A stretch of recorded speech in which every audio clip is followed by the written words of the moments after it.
Baby check his friends. What about his friends? What kind of birds are hanging in that coop with the narcissist? Have you ever paid attention to the type of people that the narcissists hang around with? Do you think that birds of a feather flock together? If the answer is yes, then hit the like button on my video, subscribe to my channel, and let's talk about that today. Hello to all of God's beautiful people. If you are new to my channel, I want to say hello. Welcome. Thank you so much for coming over. And speaking of friends, I see I have some new subscribers, new friends that have come over to fellowship with me. I want to say thank you so much. And I look forward to sharing with you and you sharing with me. So, chickens, pigeons, cranes, and crows. The narcissist friends may soon be your foes. Flip, flap, flop. And that's what these birds do. Whether it be birds in a cage or wild birds, neither one of them seem to know how to act. There are some similarities between some species of birds and narcissists and their friends. Let's talk about the chicken. We know that the chicken does a lot of pecking. And that pecking that they do is basically looking around at their surroundings, exploring their surroundings. And we know narcissists do lots of that. They are constantly looking around, okay? And who does that remind you of? Seeking whom they may devour. That is a narcissist. That is the enemy. Narcissists are always looking for their next victim, looking for their next target. And so you'll find lots of narcissists always have their heads turned in the direction of some other woman, some other man other than you. They're constantly on the prowl. That is what the enemy does. You'll find the narcissist in a circle of people, and all they do is look around, prowl, and gawk. Chickens are also known for the strutting that they do.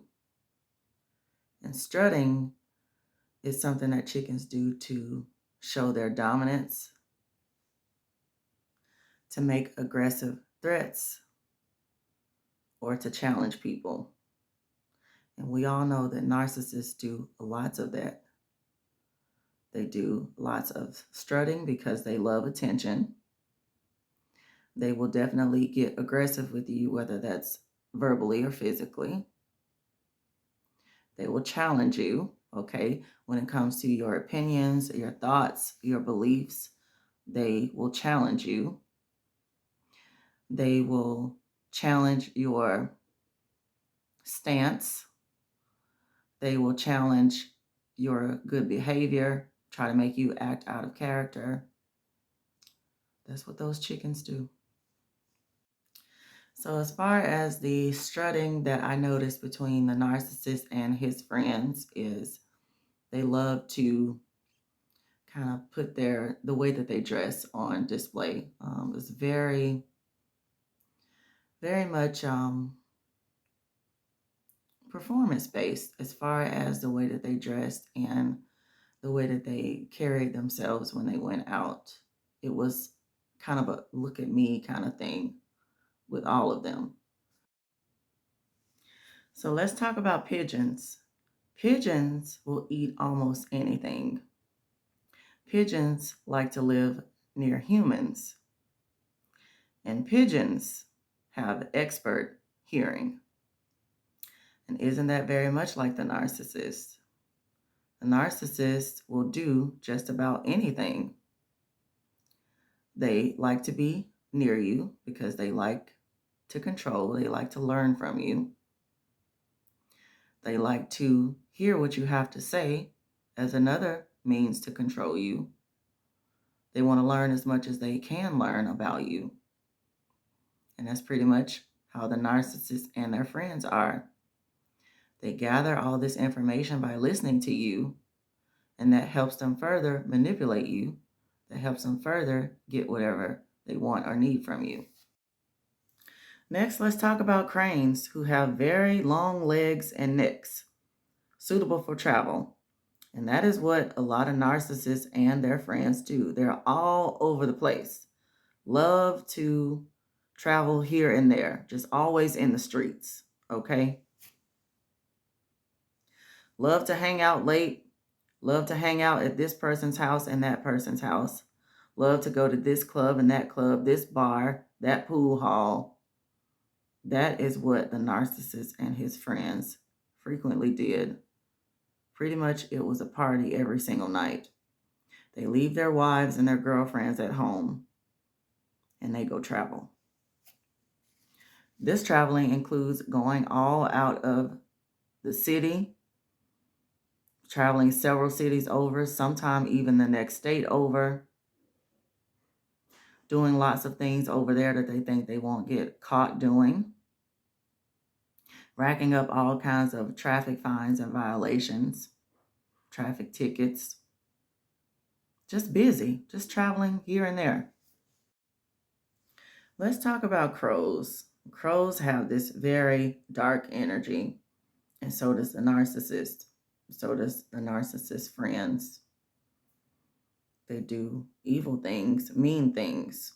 For instance, crows, the actual birds, can hold grudges. They can hold grudges for years. They remember when you do something that they don't like or something that bothers them. You know, if you make a mistake, crows remember that and they hold a grudge on you. They will attack you years later for the same offense. And then they will pass these grudges down to their future generations. Very interesting. Narcissists do the same thing. They are very much grudge holders. They love to punish you. Another behavior that crows do is they hide their food. In other words, they are very selfish. They're not sharing with you. When it comes to their resources, I would say for narcissists, they don't like to share.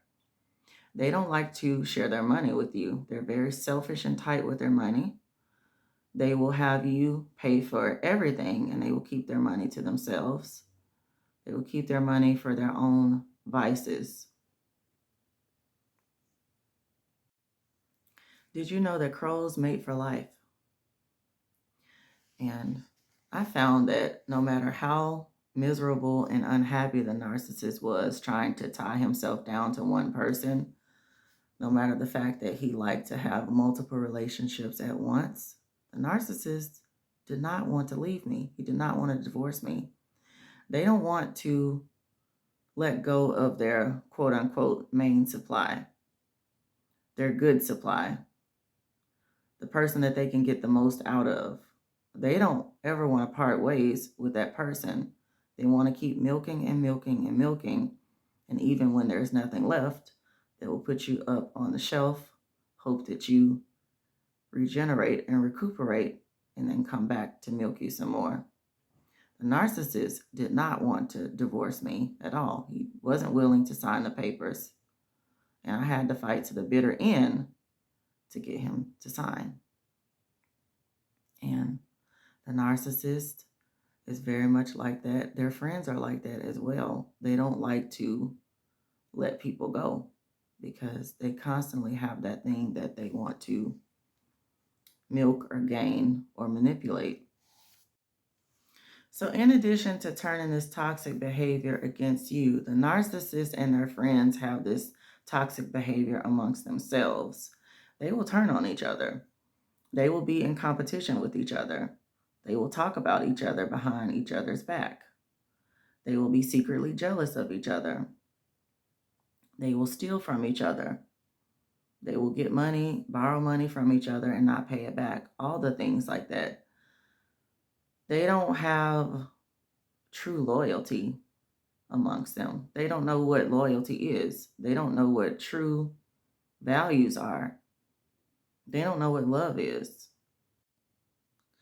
1 Corinthians chapter 15, verse 33. Do not be deceived. Evil company corrupts good habits. Awake to righteousness and do not sin, for some do not have knowledge of God.